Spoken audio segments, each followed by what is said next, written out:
I've introduced you to learning management systems and other alternatives to organize web-based content for your students. But maybe you're wondering, what exactly goes into an online lesson or module? Typically, when you teach your students, you provide your students with a clear set of instructions and all the resources necessary to successfully complete those instructions for the purpose of learning. You also guide your students in recognizing how the new concepts connect to things they already know. In a face-to-face learning experience, you give them context, instructions, and resources. You provide these same things in the blended and online environment as well. Those resources you use for teaching can also be called learning objects. Now, the definition of learning object is still in debate, but I like to think of a learning object as any standalone resource or tool that supports student learning when surrounded by context and some instructions. Some learning objects are digital and some aren't. A textbook is a physical learning object, while an e-book is a digital learning object. Even a field trip site can be a learning object. You may put your students on a bus to visit an aquarium or explore an aquarium through a virtual tour online. Students may complete a worksheet you printed out or play a simulation game online. All of these examples serve as learning objects. Even this video can serve as a learning object in a teacher professional development context. Sure, defining a learning object is useful, but really you need to know how you can find learning objects. I'm going to share several places you can go to start looking for learning objects. First, you may want to check your classroom textbooks. Many publishers offer digital content to support blended classroom strategies. Typically, you can find these resources referenced in your teacher copy or on the publisher's website. Second, you can go to your favorite search engine. Whether you use Google, Bing, Baidu, or Yahoo, you can search for learning objects using these search engines. However, it's likely to take an enormous amount of time sifting through pages and pages of web links. Since child-friendly search engines already filter websites for age-appropriate content, they've done half the work for you. Try using a free kid-friendly search engine like KidRex, Kentura Kids, or Kidzooey. Or you may want to check to see if your school system has a subscription to NetTrekker. Third, keeping up with your favorite education bloggers may help you identify great learning objects before you discover you need them. Richard Byrne is one of my favorites. He's been blogging about free tools for the K-12 classroom since 2007.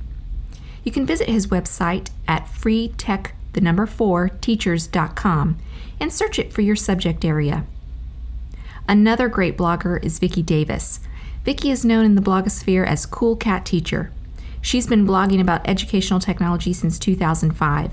She'll connect you with great learning objects as well as excellent collaboration ideas. If you're aware of a great blogger in education, share that information with us in our discussion forums or through Twitter using the hashtag #EdBlogger in combination with our course hashtag. Also, to find other great education blogs, Teach.com offers a daily ranking of the most popular education blogs at teach.com/teach100. Speaking of social media and Twitter, this brings me to our fourth option. We can help each other find great learning objects by sharing them on Twitter using the hashtag #LearningObject in combination with other hashtags describing the topic, subject area, or grade level. To search Twitter for these, just type the hashtags that apply to the learning object you need in Twitter's search bar at the top. We can work together to find great learning objects.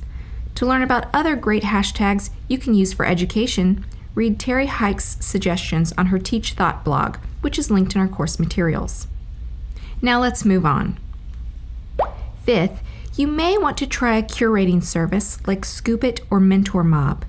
Scoop.it is a service that helps you gather daily lists of your favorite searches. Maybe you're a middle school math teacher.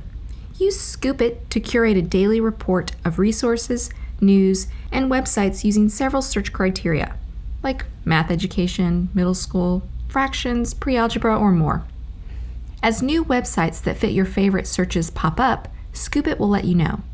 Also, you can follow others who are scooping educational resources by searching the website for your content area. Another curating service, Mentor Mob, allows users to curate a collection of learning objects and organize them in an order or pattern that's best for learners. Browse Mentor Mob's free and growing educational version at the link provided in our course materials. 6. Try searching an open educational resource repository.